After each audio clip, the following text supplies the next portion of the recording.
तो chapter number 3 में આપણે છેલ્લે વિકલન પર આધારિત વાત કરી હતી। તો વિકલનમાં આપણે છેલ્લે x of t is equal to માની લ્યો કે t ક્યુબ પ્લસ 3t છે, વેગ શોધવાનું કહે છે તો આપણે xનું t પ્રત્યે શું કરવાનું છે? વિકલનમાં માત્ર t ઉપર જ ધ્યાન રાખીએ છીએ। સૂત્ર કંઈક આપણે આ ટાઈપનું છે, તમને યાદ હોય તો કે d by dt t raise to n ઘાત આગળ અને એક ઘાત ઘટાડી દેવાની, તો ટી ક્યુબનું વિકલન શું થશે? ઘાત આગળ આવી ગઈ અને એક ઘાત ઘટી જશે અને ટીનું વિકલન 1 થઈ જશે, ડીનું 1, જે ગયા લેક્ચરમાં આપણે બરાબર સમજાવ્યું હતું। હવે આજની આપણી વાત છે કે તેના ઉપર આધારિત આપણી પાસે અમુક એમસીક્યુ છે અને જે એમસીક્યુ માટે 61 નંબરનો એમસીક્યુ છે 61, અને જેમાં સ્થાનાંતરનું એક સમીકરણ આપ્યું છે t² માઇનસ 4t પ્લસ 4, આવી રીતે સમીકરણ છે ને આપણને એમ કીધું છે કે સ્થિર થવા માટે લાગતો સમય એટલે કે જ્યાં વેગ શૂન્ય હોય તે માટે લાગતો સમય શોધવાનો છે। સ્થિર થવા માટે લાગતો સમય એટલે વેગ 0 થવા માટે લાગતો સમય, તો આપણે શું કરીશું? સ્થાનાંતરનું ટી પ્રત્યે પહેલાં વિકલન કરીશું। જો જે વિકલનમાં આપણે એક સ્ટેપ દર્શાવીએ, આ સ્ટેપ ન દર્શાવો તો પણ ચાલે છે, બરાબર। t² માઇનસ 4t પ્લસ 4 શું થશે? વિકલન જોવો જોઈએ, જે t² છે 2 ઘાત આગળ અને 1 ઘાત ઘટાડો, એટલે 1 ઘાત ઘટાડો એટલે અહીં 1 જ ઘાત વધે ને 1 ઘાત લખવાની જરૂર નથી, ટીનું વિકલન 1 થઈ જાય, બરાબર। અને 4 એટલે કે જ્યાં ટી વાળું પદ જ નથી, અચળ પદ છે ને અચળનું વિકલન શું થાય? 0। જેમ જેમ અહીંયા સમય અલગ અલગ મૂકશું તેમ વેગે અલગ અલગ મળશે, જેથી આપણે કહી શકાય કે વેગે સમયનું વિધેય છે।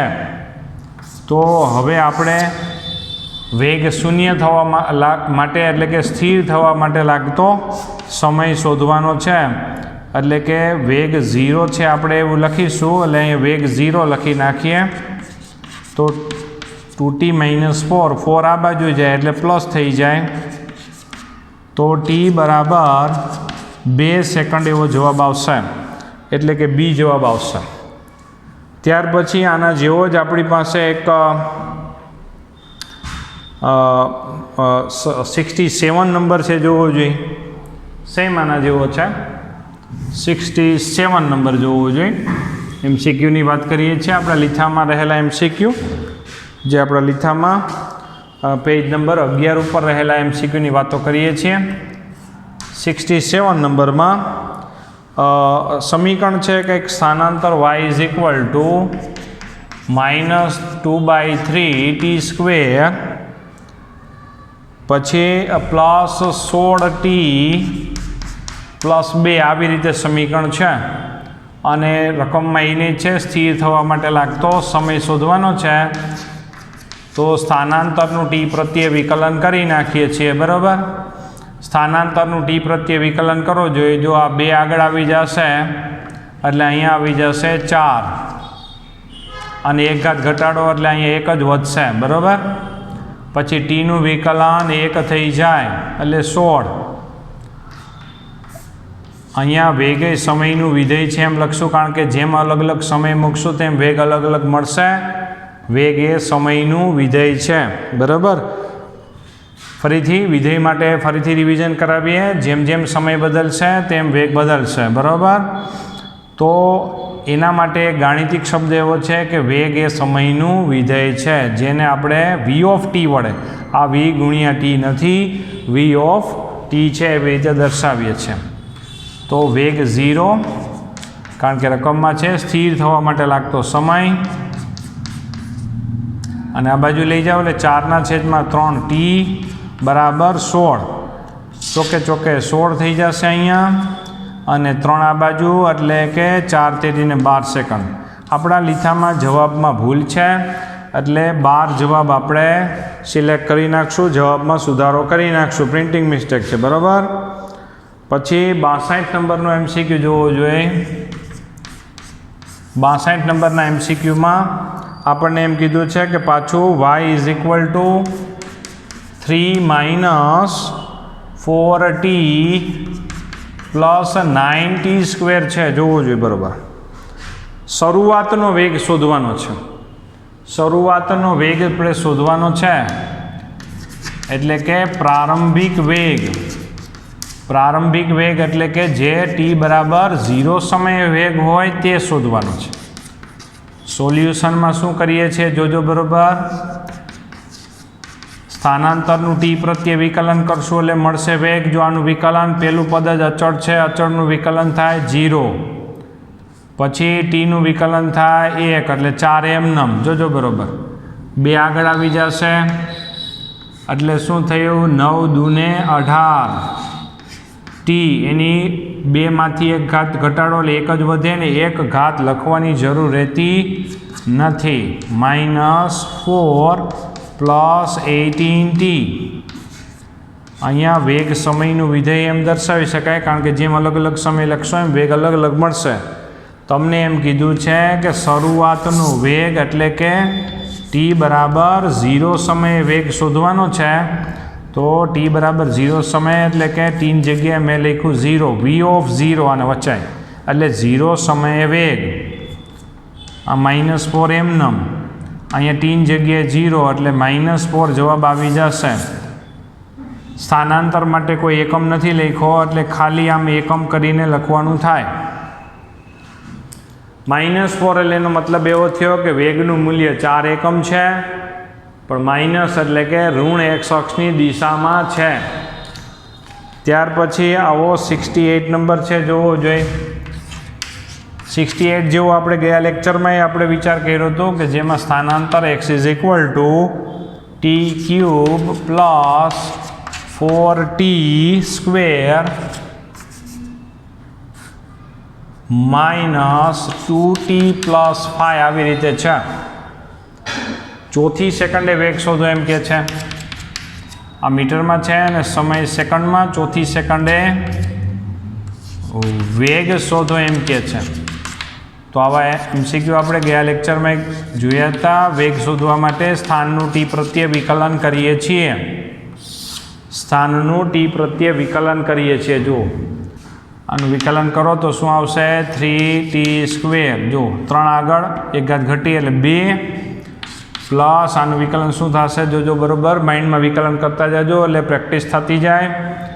2 આગળ એટલે 4 દૂને 8t, 2 ઘાતમાંથી 1 ઘાત રહે એટલે અહીં 1 જ આવશે। ટીનું વિકલન 1 આવશે એટલે -2, ટીનું 1 એટલે -2। આ થયું v = અહીં આપણે એમ લખી શકાય કે ભાઈ વેગ એ સમયનું વિધેય છે, કારણ કે જેમ અલગ અલગ સમય મૂકશો તેમ વેગના મૂલ્યો પણ અલગ અલગ મળશે। તમારે કેટલો સમય લખવાનો છે, t = 4 સેકન્ડ। તો અહીંયા છે v4 એટલે ટીની જગ્યાએ મેં 4 લખ્યા, v4 એટલે કે ચોથી સેકન્ડે વેગ આપણે શોધીએ છીએ = 3t² + ટીની જગ્યાએ 4 લખીએ છીએ, જોજો બરાબર, +8 × 4 -2। તો 4 નો વર્ગ 16, 16 તેરીને 48 અને 8 ચોકને 32 -2 એટલે જવાબ આવશે આનો 78। સ્થાનાંતર માટે સંજ્ઞા હતી મીટર, સમય માટે સેકન્ડ એટલે જવાબ આવશે ચોથી સેકન્ડે વેગ 78 મીટર પ્રતિ સેકન્ડ, એવી રીતે જવાબ આવશે। તો આ વિકલન પર આધારિત આપણે MCQ આપણે જોયા છે, જોવો જોઈએ। અને જે MCQ આ બોર્ડમાં તમે છે સ્ક્રીનશોટ પાડીને પણ છે તમે અત્યારે લઈ શકો, બરાબર, એનું સોલ્યુશન। અને આના માટે તમારે ખાસ એક નોટબુક પણ બનાવતા જજો કે જેથી MCQનું તમારી પાસે કલેક્શન વધતું જાય। ચોપડામાં ઉતારતા જજો MCQ બધાએ સોલ્વ કરેલા, બરાબર।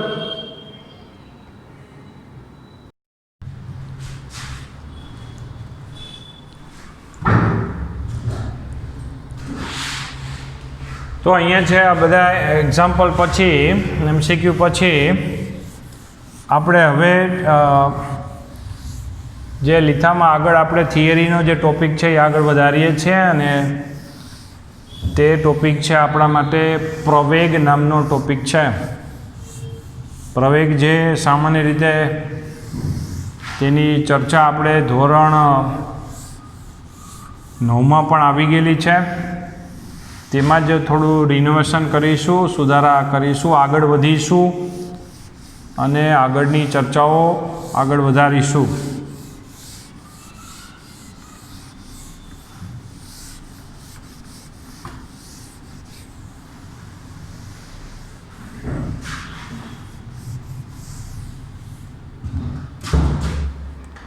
તો અહીંયા છે આપણે પ્રવેગની વાત કરીશું. જોવો જોઈએ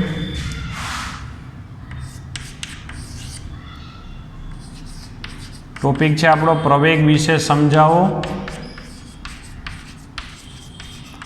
થિયરીમાં આપણે તો પ્રવેગ એટલે શું કે ભાઈ પ્રવેગ બરાબર વેગનો ફેરફાર અને એ માટે લાગતો સમયગાળો. વેગનો ફેરફાર અને એ માટે લાગતા સમયના ગુણોત્તરને સરેરાશ પ્રવેગ કહેવામાં આવશે. ધારી લઈએ કે t1 સમય છે, અહીંયા વેગ છે. t1 સમયે વેગ માની લ્યો v1 છે. થોડા સમય પછી એટલે t2 સમયે વેગ માની લ્યો કે v2 છે. વેગમાં ફેરફાર થવાનું કારણ શું છે? બરાબર જો વિચાર કરીએ તો માની લ્યો કે કોઈ પદાર્થ છે અમુક વેગથી ગતિ કરી રહ્યો છે, તો વેગના ફેરફાર માટે કારણ કોણ છે? જવાબદાર કોણ છે? તમે બરાબર વિચાર કરો. તમે બળ લગાડો, ધક્કો મારો, ચાલ્યો હોય જતો હોય અને ધક્કો મારો તો એનો ઝડપ વધી જાય, વેગનું મૂલ્ય વધી જાય. એટલે વેગના ફેરફાર માટે કારણભૂત કોણ છે? બળ. બરાબર. તો બળ લાગશે એટલે પદાર્થના વેગમાં ફેરફાર થશે અને એ વેગનો ફેરફાર અને એ માટે લાગતા સમયના ગુણોત્તરને પ્રવેગ કહેવામાં આવે છે, સરેરાશ પ્રવેગ કહેવામાં આવશે. વેગનો ફેરફાર માટે અંતિમ માઇનસ પ્રારંભિક એવો શબ્દ છે. અંતિમ વેગમાંથી પ્રારંભિક વેગ બાદ કરો એટલે વેગનો ફેરફાર મળે અને એ માટે લાગતો સમયગાળો. તો વેગના ફેરફાર માટે સંજ્ઞા છે ડેલ્ટા વી. વી એટલે વેગ, ડેલ્ટા એટલે ફેરફાર, વેગનો ફેરફાર. સમયગાળા માટે અંતિમ સમયમાંથી પ્રારંભિક સમય બાદ એટલે સમયગાળા માટે છે સંજ્ઞા ડેલ્ટા ટી. સરેરાશ માટેને આવી સંજ્ઞા. પ્રવેગ એટલે એને અંગ્રેજીમાં એક્સલરેશન કહેવાય અને એક્સલરેશન માટે સંજ્ઞા છે એ. બરાબર. અને આ થઈ સરેરાશ માટેની સંજ્ઞા. તો અહીંયા વેગનો જે ફેરફાર થાય છે, માની લો કે વેગનો ફેરફાર છે 8 એકમ જેટલો વેગનો ફેરફાર છે ને એ માટે લાગતો સમય છે 2. 8/2 એટલે જવાબ શું આવશે તમારે? 8/2 એટલે જવાબ આવશે 4. તો 2 સેકન્ડમાં 8 એકમ જેટલો વેગનો ફેરફાર થયો, એમ જ આપણે કહેવાય ને. તો પ્રવેગની વ્યાખ્યામાં આપણે આમે વ્યાખ્યા લખી શકો તમે કે વેગનો ફેરફારને એ માટે લાગતા સમયના ગુણોત્તરને પ્રવેગ કહેવામાં આવે છે. પણ આપણે થોડુંક જુદું અથવા તો જુદું તો ન કહેવાય, જે ધોરણ 9માં આવતું એ જ વાત કરવી છે. 2 સેકન્ડમાં 8 એકમ વેગમાં ફેરફાર થયો છે, તો 8/2 એટલે જવાબ શું આવશે? 4. અને 4 એટલે શું થાય? 1 સેકન્ડમાં 4 એકમ જેટલો વેગમાં ફેરફાર થયો હોય તો જ 2 સેકન્ડમાં 8 થાય. બરાબર. એટલે જે જવાબ 4 આવે છે એ શું છે? 1 સેકન્ડમાં એટલે એકમ સમયમાં વેગમાં થતો ફેરફાર છે. એટલે પ્રવેગની વ્યાખ્યા આમ લખી શકાય કે એકમ સમયમાં થતો વેગનો ફેરફાર, જેને આપણે શું કહી શકાય? પ્રવેગ કહેવામાં આવે છે. એકમ સમયમાં વેગમાં થતા ફેરફારને પ્રવેગ કહેવામાં આવશે. આને હજી બીજી ભાષામાં લખી શકાય, જે તમારા લીથામાં લખ્યું હશે. વેગના ફેરફારનો સમય દર. વેગના ફેરફારના સમય દરને પ્રવેગ કહે છે. વેગના ફેરફારના સમય દરને પ્રવેગ કહે છે. ત્રણેય રીતે કોઈ પણ વ્યાખ્યા આપને આવડવી જરૂરી. કોઈ પણ અંશ અને છેદની વ્યાખ્યા બનતી હોય, સૂત્ર પરથી આધારિત વ્યાખ્યા બનતી હોય, તો મેં કીધું એમ કે વેગનો ફેરફાર અને એ માટે લાગતા સમયના ગુણોત્તરને પ્રવેગ કહેવાય. એક વાત છે. બીજી વાત શું? એકમ સમયમાં છેદને એક એકમ બનાવીને વ્યાખ્યા બનાવી નાખો. એકમ સમયમાં વેગમાં થતા ફેરફારને સરેરાશ પ્રવેગ કહેવામાં આવશે. અથવા તો આ પણ શબ્દ વેગના ફેરફારના સમય દરને પ્રવેગ કહેવામાં આવે છે. તો આ ત્રણેય રીતે આપણે શબ્દો વાપરી અને શબ્દો બનાવતા આવડવા જરૂરી છે. આવા ઘણા બધા સૂત્રો આવશે અને ઘણી બધી વ્યાખ્યાઓ આવશે. જો સૂત્ર યાદ રાખીને જ વ્યાખ્યા બની જતી હોય, શબ્દો બની જતા હોય, તો ફિઝિક્સ એકદમ સહેલું પડી જાય અને એકદમ ઝડપથી તમે કોઈ પણ વ્યાખ્યાઓ યાદ રાખી શકો. આ જ મેથડ દરેક જગ્યાએ યુઝ કરવાની છૂટ. છેદને એક એકમ બનાવો. એકમ સમયમાં વેગમાં થતા ફેરફારને સરેરાશ પ્રવેગ કહેવામાં આવે છે. તો અહીંયા વેગના ફેરફારનો એકમ શું આવશે? મીટર પર સેકન્ડ. અંતરને મીટરમાં લીધું. સમયનો એકમ સેકન્ડ. ફાઇનલી શું થયું? પ્રવેગનો એકમ મીટર પર સેકન્ડ સ્ક્વેર થયો. બરાબર. હવે વાત આગળ વધારીએ. આ તો 9મા ધોરણમાં આપણે આવતું જ. નવી વાત એ છે કે આપણે તત્કાલીન પ્રવેગ લેવો છે. કોઈ પણ વસ્તુ તત્કાલીન લેવી હોય, તત્કાલીન પ્રવેગ લેવા માટે આપણે શું કરવું પડે? તત્કાલીન પ્રવેગ લેવા માટે, તત્કાલીન પ્રવેગ લેવો હોય તો સમયગાળો નાનો લેવો પડે. અને નાના સમયગાળા માટેની સંજ્ઞા શું છે? Limit delta T tends to 0. Delta ટીનું મૂલ્ય 0ની નજીકનું આવું થાય. 0ની નજીકનું. ટેન્સ ટુ એટલે કે નજીકનું.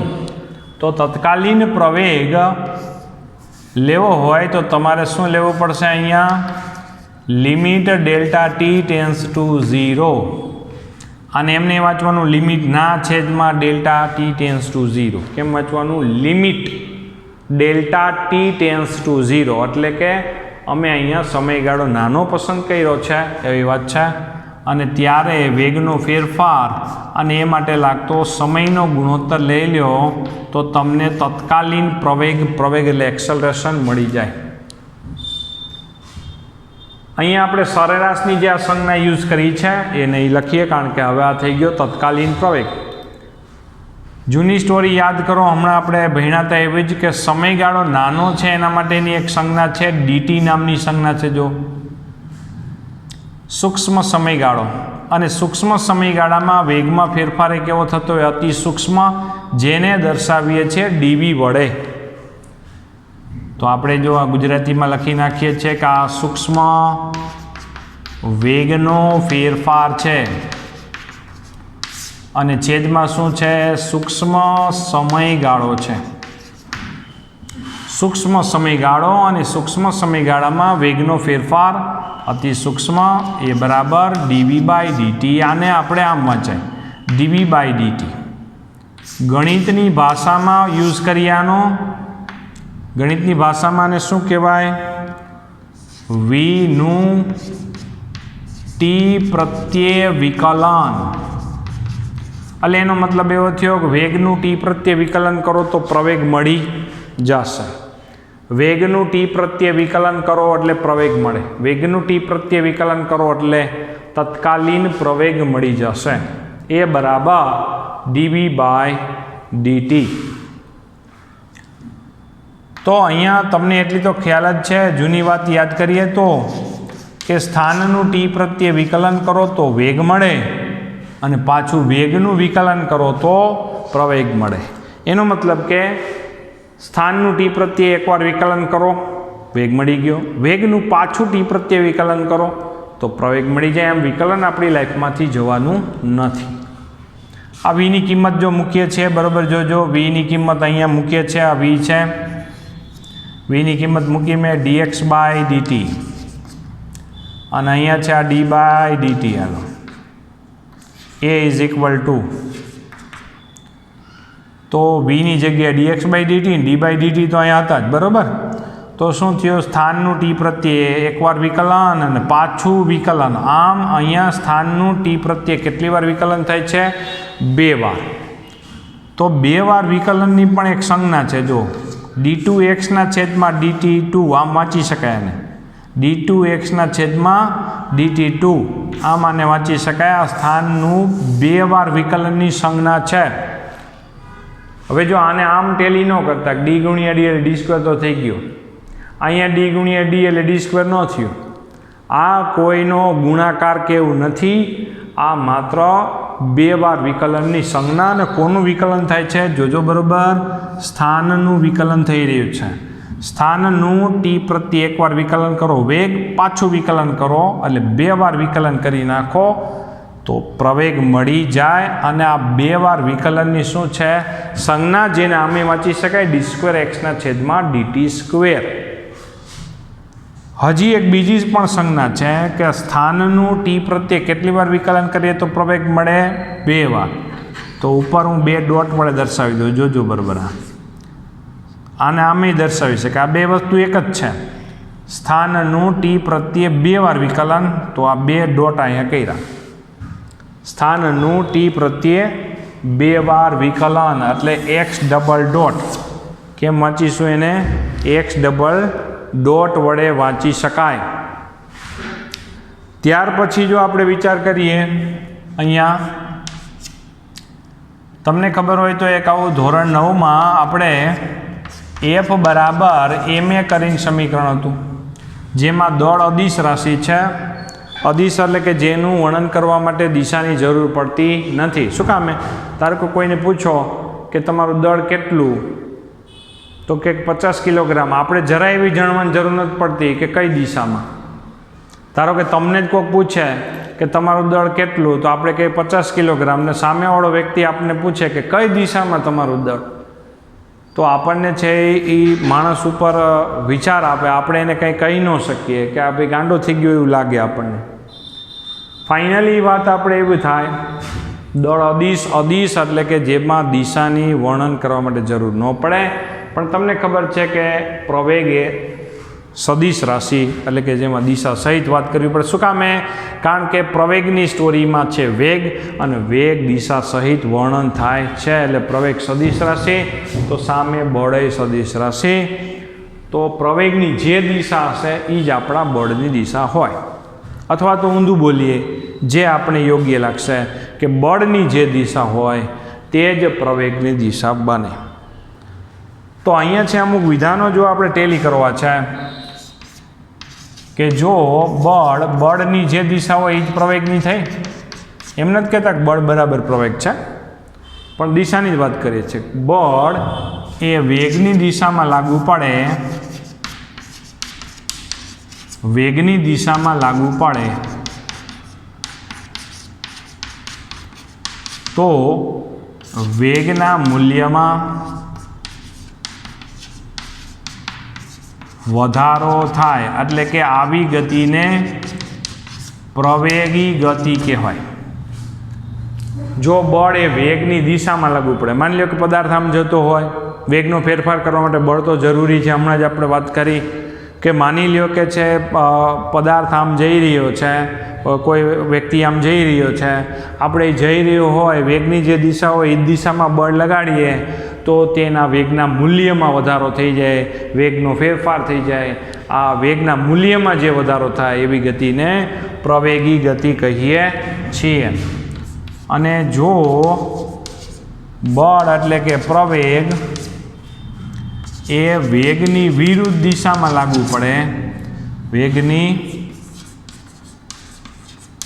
વિરુદ્ધ દિશામાં લાગુ પડે